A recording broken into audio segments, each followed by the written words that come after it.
तर मित्रांनो ह्याका म्हणतात पाळ, तर काही ठिकाणी ह्याका कोयतो म्हणतात.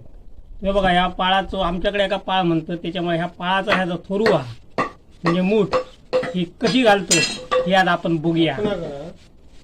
हे बघा ह्या पुड्याचा लाकुडा आम्ही आता घेऊन इलो, टिकाऊ असता त्याच्यामुळे ह्यात शक्यतो जास्तीत जास्त लोक याच्यात थोरू वापरतो. तर चला ह्या आता आपण कपाळात थोरू घालूया.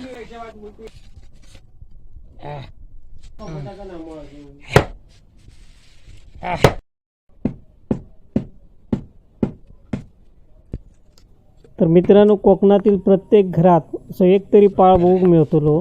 कारण कोकणी शेतकऱ्याचा ह्या पाळाशिवाय काहीच काम होऊ शकणार नाही. तर कोकणी शेतकऱ्याच्या जीवनातील अविभाज्य घटक म्हणजे हो पाळ.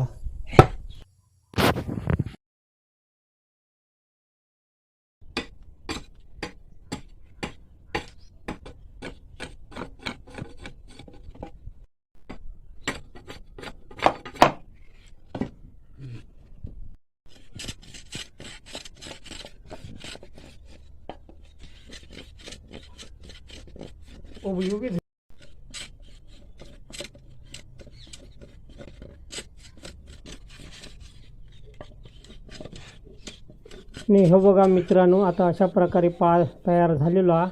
व्हिडिओ आवडला तर नक्की लाईक करा, शेअर करा आणि फॉलो करू विसरा नको.